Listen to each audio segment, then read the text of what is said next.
Sai Ram. I seek the blessings of Sri Satya Sai Baba before I address this gathering. और आज अंतर मन से आनंद हो रहा है to see all of you in this auditorium. Because I think corona काल में 2 साल से हम कुछ नहीं कर पाए, 3 साल हो गए, मिल नहीं सके एक दूसरे को.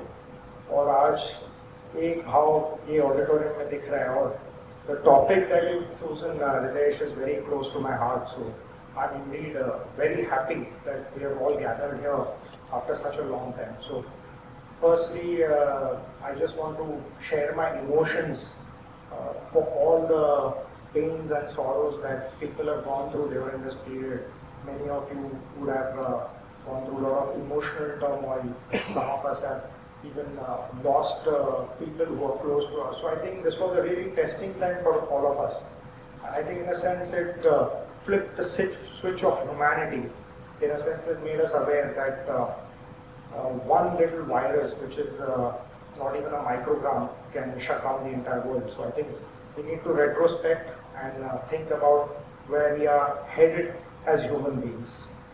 I welcome Vice Chancellor Shri Videsh Deshpande ji, Dr. Ashish Pandey ji. Thank you for speaking at this forum. I was hearing you very intently and intentionally, trying to figure out what your philosophy is and what mechanisms you use to bring to the Indian education system. And I was very pleased because there was a very inner depth in the words that you spoke. And I think only over a period of time, people will understand the wisdom of what the ancient Indian education system offers. So thank you for accepting our offer to come here and to address this gathering.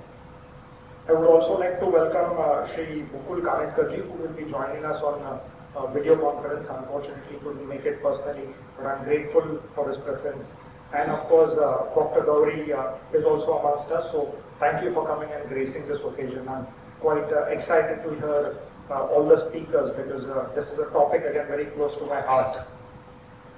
And I think there are certain subjects that we are covering. So some of the subjects are the limitations of the prevailing systems in India, I should say Bharat. And honestly, I think most of you know that when the British came to India, they sort of changed the education system of India.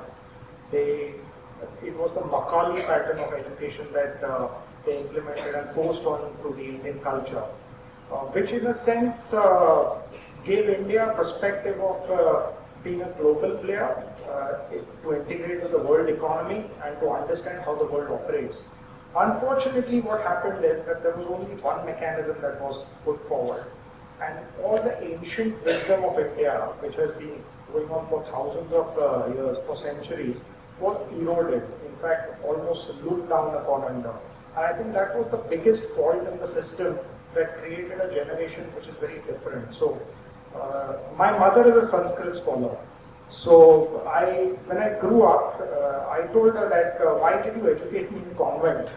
Because my English is good, but my Marathi and Hindi is not as proficient as how I can communicate in English. And Hindi हमारी राष्ट्रभाषा है, Marathi मेरी मातृभाषा है.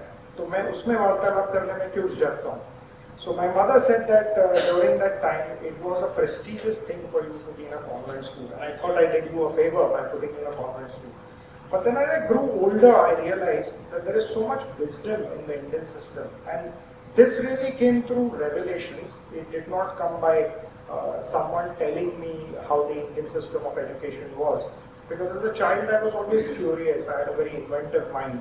And I used to get involved in many religious ceremonies. I used to think about the amazing, wonderful nature that we have around us. And it always intrigued me as to how we exist or why we are born. Because that question always came to me that you are born one day and you are gone one day. So it's a very short journey in a sense that we say that 80, 90 years you spend on the planet. But what is the purpose of life? What is the meaning of life? I mean, it just can't be that you're born and you die. There has to be something greater. There has to be something that is even something we can't imagine. And that kept me thinking for a number of years. So that took me to my journey of meditation and spirituality, which again was self-exploration.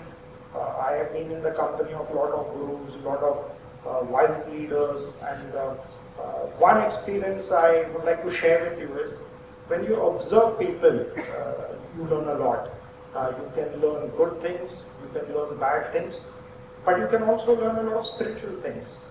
And I feel every time you meet a successful person, you meet a guru or you meet a business leader, they have that innate ability to give you something. And I think your curiosity needs to pick up that what is that innate ability of that individual that has given him this rise, that has given him this growth. Few things my father taught me were humility and dignity. He always told me that never be egoistic, never be proud, always maintain your humility, because you're born in a culture where humility is respected, you're born in a culture where this is the way of life. And these were certain things ingrained into our DNA at a very young age. Also, I think in the family, the teachings were always for the greater good. It was not for selfish motives. It was not for just creating centers of excellence. My father, as a young boy, told me, and I remember asking him as to why you started these educational institutes, because he was a hardcore politician once upon a time. And but he always had this seva bhavana in him. उनके मन में बहुत समाज कल्याण के लिए बहुत प्यार था, प्रेम था. And there was a complete transformation in his personality. And I remember asking him, so he said, there is a mission in my mind that India doesn't have educated people, India doesn't have knowledgeable people. And I want to educate the people of India so that they can get meaningful jobs, they can do more with their lives. And if I can create an insignificant change, I would feel that I've done something. So I said, what is your mission? So he said, my mission is to go on and you will complete that mission, he told me. So I said, so that's a big burden to take, because what he started was something tremendous. It was a moment. And he said, if you can't complete the mission, your children should complete the mission. If they can't complete the mission, their children should complete the mission. So that's the kind of depth of understanding that that person had, and he inculcated that. And I believe that for any change to happen, and that change has to happen for the greater good of humanity, we need to understand the depth of our existing. It should not be about our selfish motives. It should not just be about our existence as to how successful we are. Success should be measured by what kind of ideology you can bring into other people, who will again create more success for other people, create more happiness for other people, improve the quality of lives of other people. I think the ancient Indian systems of teaching have many of these ingrained. I'm a great follower of Ayurveda as well. We have medical hospitals and we have a lot of doctors amongst us as well. So there's always a debate whether this system is right or that system is right. I say both systems are okay. I think we need to amalgamate both these systems, because when we have extremely polarizing views, that's when the problem happens. But for so long we believed in research, we believed in development, which is come and validated by scientists from various parts of the world. Why don't we validate our systems? Why don't we believe into our own systems, which are proven, which are very true? And I think a time has come for the new generation to understand that the validation is very important, because eventually I see India taking our education to the world. I always used to speak, even as a child I used to see, people used to talk about collaboration. So even with Deshpande, jokingly I said, Deshpande tells me I have a collaboration in Finland, I have a collaboration in Switzerland. So I said, what about your collaboration in Varanasi?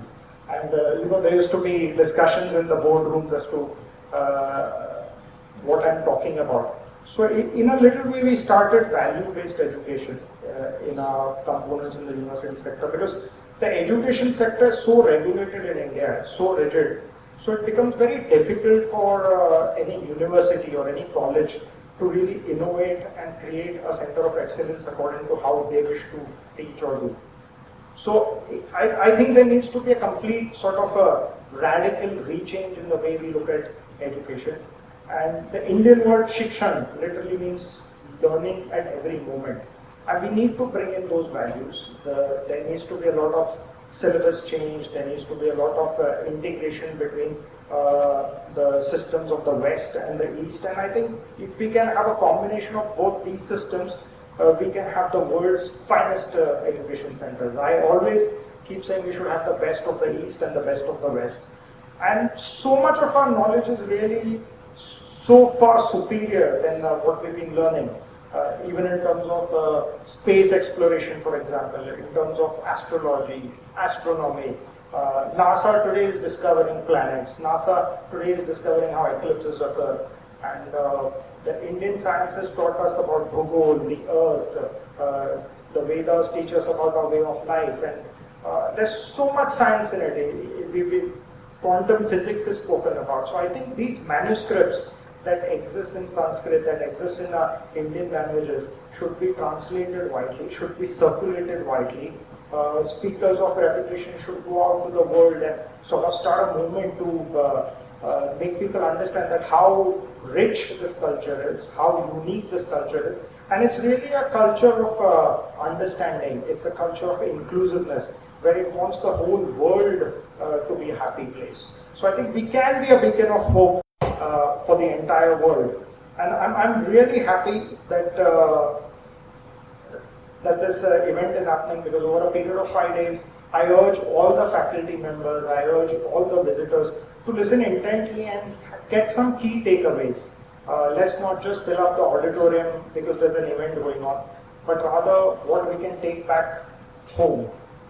And again, in terms of Ayurveda, I think we have Ayurvedic schools, we have Ayurvedic colleges, and I think it's a brilliant system of medication, because it doesn't treat the symptom, it treats the disease. And I think in a sense that's where disease really occurs, because your state changes, and disease really doesn't occur because there's something wrong with that particular area, but there's some symptomatic issue that's happening within the body, and Ayurveda, I think, goes to the root cause of that. And over a period of time, I think even Western sciences have figured out that the benefits of the Indian system, because of late we hear about intermittent fasting, people eat 1 meal a day or they skip meals. और उपास की परंपरा तो हमारे में सालों साल से है. So I think the Indian seers and sages knew the effect and quality of fasting and cleansing their body, because it was a system to rejuvenate and make people healthy. So these are some little things. I meditate a lot. I meditate every day, and I believe in the system of balancing the energy, the prana in your body, and what you think you become, what you sow, you will reap. So these are just such easy sort of philosophies to follow, and I think we inculcate them in our everyday lives. Our lives will be truly meaningful, truly beautiful. Challenges are faced by people. Challenges are faced by people every day. I face challenges as well. We face challenges as well. But the spirituality that is ingrained in you gives you the strength to sort of face that challenge. Because a challenge is not really a challenge. It's merely a passing moment. And that moment has to pass. It goes away. Just after a night, there is a day. After a night, there is a day. So life is a circle of ups and downs. You can't be on a perpetual high or on a plateau. Then life would be meaningless, because without sadness, there would be no happiness. So I think we have to appreciate everything in life that life throws at us. I was faced with a tremendous challenge during the COVID period because of the closure of our institutions. There was a perception that educational institutes are doing a wonderful job, they're money making because it's online, but there was a lot of stress because there are a lot of other services like my lovely bus drivers, my sweepers, my cleaners, my security team, and there's a complete ecosystem that was disturbed. And I think, in a sense, taking everything online would also create so many issues, because there's this beautiful energy that surrounds people when they're together. And like I said earlier, the world is one. I often, when I take off in an aircraft, I quote this example. If you go to a tall building, say you go to the 20th floor, a human on the street will appear small. If you take a helicopter, a human will appear even smaller. If you take an aircraft, the land starts to become small.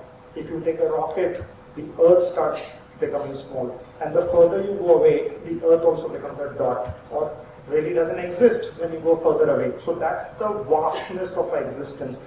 That's the vastness of our cosmos. That's the vastness of our galaxy. And yet, as humans, as individuals, we have ego, we have hatred, we have pride.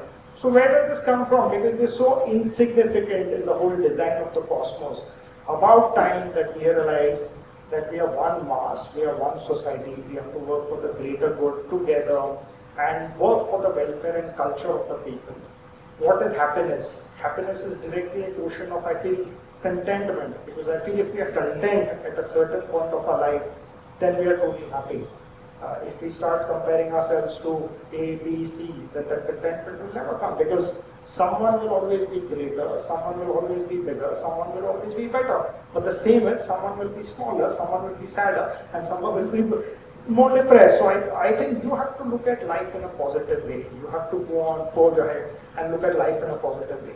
Just 3 years back, we did the Atirudra Havan at our campus, and we had these extremely knowledgeable pundits, 100 of them, chanting in a unanimous harmony and creating a wonderful environment. And I got criticized for doing some events as well, because many of the non-believers said that why would you do something like that in a university? And what one has to realize is those Havans are not being done for the university or for my personal growth. They are being done for the happiness of the world. They are being done for the development of the world, because the prayers that are chanted by people, the energy that it creates, the effect that it creates, there is a science behind that. And I think we need to validate that science, because I personally believe it's a science. It's just not faith.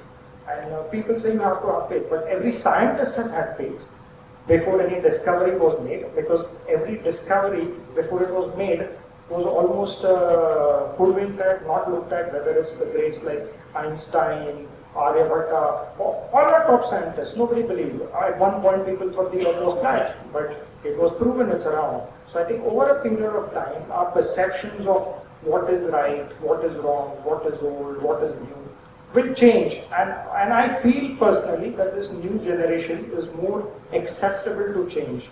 They have that idea of discovery amongst them. They want to understand what the reality of life is. So I think we should keep our rigid ways away and go on a discovery path and figure out. So research, I was just speaking to Sir here some time back, and research is really not research in the sense that you're discovering something new. It's you're rediscovering something which was already there. And if you look in our granthas, you look in our manuscripts, you look in our scriptures, technology has always been there. We're just rediscovering technology. Just a few days back, a joke was forwarded to me from the thumbprint to biometrics. So we are going back to the thumbprint, and even the thumb is unique to every individual. So obviously there is some coding that's happening at a greater level that we don't understand as to why we are so different, why we are so unique. And again, some of the issues touched on, some of the topics here I would be very keen to understand and listen to them. And even the system of justice, we speak very often about karma, and karma is essentially a system of justice, but we just don't understand that, because it's a system which can't be hidden from everyone. It's a system where no lawyer can defend you, or you can cheat or hoodwink the system. But I personally believe that it's your actions that shape you up. It's your actions. If people believe in birth, rebirth, it's your actions from your previous birth. If people don't believe in rebirth, it's your actions from this birth. If you do some good to people, good things will happen to you. If you do something bad to a person, bad things will happen to you. So it's a cycle. But eventually, I think you have to radiate and gravitate to a level where you transcend all these thinkings. You go above, beyond all these thinkings, and you become ingrained with the one, the creator. You try to understand where you come from, what is your source. And I've been studying astronomy a lot, I've been studying astrology a lot, and whereas NASA is only now discovering the constellations, the different galaxies, we've already been speaking of the 14 lokas, the 7 heavens on top and the 7 hells below. So all of this science is already there, so I think we just need to validate it. Deshpande, I've been speaking to you about innovative engineering. And innovative engineering is something that you need to take up with a passion, because just like agriculture in the recent last 10 years has picked up significantly, because predominantly India is an agricultural-driven economy.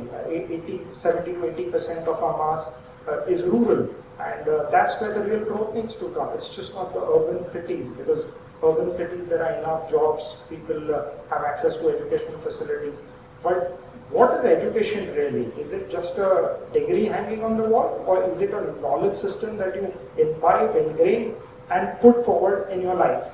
So I think that's really an educational system. So, Vice Chancellor, I would ask you to really look into innovative engineering with a very pragmatic view, with a very laser-focused sort of objective, so that we really start something which is different compared to the other university. And I truly believe that while many education institutions are coming to India, I think Indian education system should go to the world, because we have a lot to offer. And it's happening through yoga, it's happening through spirituality, so it's just not the mystical curiosity that people have about India, that India is a land of mystery. But it's also a land of science, it's a land of culture, it's a land of tradition, it's a land which has thousands and thousands of years of legacy. So I think we need to sort of evolve to that stage. And I'm happy the leadership in the country is also doing many things to propagate this cause. I personally admire Prime Minister Modi for what he's doing, the kind of good work that he's putting in for the country. And it truly feels inspiring to hear someone talk about the greater good of people, rather than just the growth, development, and statistics and ratios. Because I think there has to be a fundamental change in the way people think. India is the only country probably which has not attacked any nation. And when you see all these wars, what is happening in Ukraine, in Russia, my heart bleeds, my heart weeps. Because humans have been given intelligence, humans have been given potential. How can you go and kill some individual? How can you attack another country? So that by itself is a degeneration of our thoughts, a degeneration of society. Because to adhere to violence and to achieve your goals is not what we were brought here for. And perhaps this is the first time in the history of the world, at least in the present history, where technology connects us so easily. So it's easy to sort of send out information to different parts of the world, to spread the philosophy, to spread love.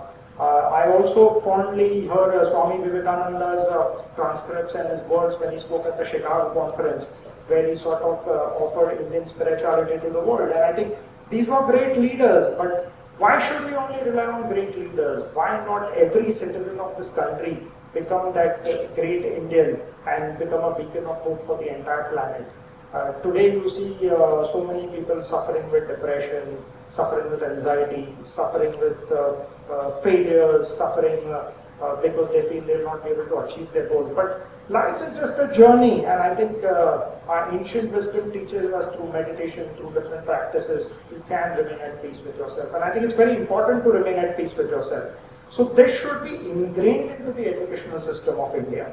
Because through spirituality and through these mechanisms, I think we can create better citizens. So I feel a time has come now that even traditional educational institutions need to adopt these systems. And at a government level also, there is a change where the flexibility is offered to these institutions, where credits could be taken for participating in these kind of events, or ancient wisdom knowledge systems could become part of your main syllabus. I think that would go about in a big way.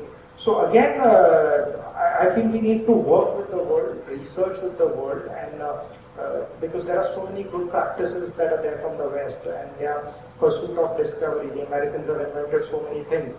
I think if we combine our resources, the combined wisdom, the combined resources of all the good people around the world, we can truly make this world a better place. So I speak very passionately about technology, but I think technology, while it's helping us, we also need the human touch, because as humans we need to be with each other, we need to interact, we need to be socially together, because these are skills that need to be developed. I have two young daughters.